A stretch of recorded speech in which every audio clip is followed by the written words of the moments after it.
everyone, good evening. Yeah, আজি বনাব লৈছো গাহৰি। এয়া দেখিছেনে গাইস, এয়া গাহৰি মাংস গাঁৱৰ পৰা আনিছিলো আজি যেহেতু গাঁৱলৈ গৈছিলো। এয়া আকৌ ঔটেঙা চকলে চব কেনেকৈ ডাঙৰ অলপ ডাঙৰকৈ কাটিছো।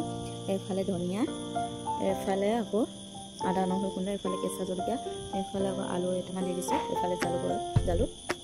এয়া আজি বইল কৰি বনাম। গাইস ফালে প্ৰথমতে পানী উতলিব দিছো। এয়া প্ৰথমতে দি লৈছোঁ আলুখিনি, যিহেতু বইল আলুখিনি দিম।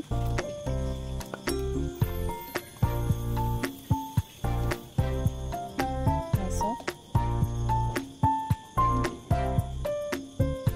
আলুখিনি দি মেলি অলপ উতলিব দি লওঁ। হালধি দি দিম। এয়া এইফালে নিমখ দিম, সোৱাদ অনুসৰি নিমখটো দি লওঁ। তাৰপিছত হালধি দি দিম।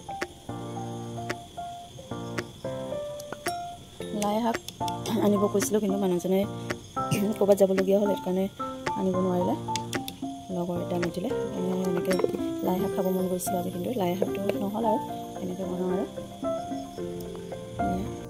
তাৰপিছত এয়া মাংস দিম, বইল কৰাই আছে মাংস, হ'লেও দি দিম আৰু চবটো একেলগে সিজিব দিম আৰু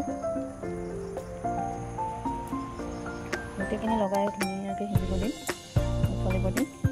পিঁয়াজ, নহৰু, আদা, কেঁচা জলকীয়া এইখিনি দি দিম। তাৰপিছত ধুনীয়াকৈ উতলিব দিম। আলুটো অকণমান সিজিব দিহে ঔটেঙা দিব লাগিব, নহ'লে মানে আলু আকৌ ভিজা হ'ব। আলুটো অকণমান সিজিব দি লওঁ। লাষ্টত জালুকৰ গুড়া আৰু ধনিয়াখিনি দি দিম। এইফালে চব দি দিলোঁ। তাৰপিছত অকণমান ঢাকোন মাৰি থৈ দিম, যিহেতু বইল চব্জি ভালকৈ উতলিব দিব। শুকান মাছখিনি ভালকৈ শুকোৱা নাইচোন, অকণমান কোমল হৈ আছে। অকণমান টানকৈ শুকুৱাব লাগিব, টান হ'ব লাগিব, যিহেতু তেতিয়াহে খাব ভাল হ'ব আৰু বহুত দিনলৈকেও থাকিব। এয়া আজি অকণমান শুকুৱাইছিলোঁ, এতিয়া আকৌ সুমিয়াই থৈ দিম।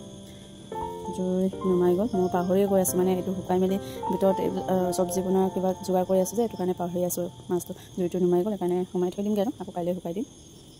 বইল গাহৰি মাংস হৈয়ে গৈছে আৰু এয়া চব দি দিলোঁ আৰু জালুক, ঔটেঙা, ধনিয়া, তাৰপিছত বাঁহগাজ কিবা অকণমান দি দিছোঁ, টেঙা। বহুত ভাল লাগিছে কিন্তু গোন্ধটো দেই গাইছ। কেনেকুৱা লাগিছে গাইছ কমেণ্ট কৰি জনাবচোন। মোৰ বইল গাহৰি মাংসটো ল'ৰাটো কেনেকুৱা লাগিছে, ভাল লাগিছে নাই? মোৰ ৰাতিৰ থালিখন হৈ গ'ল, কেনেকুৱা লাগিছে গাইছ কৈ দিব দেই।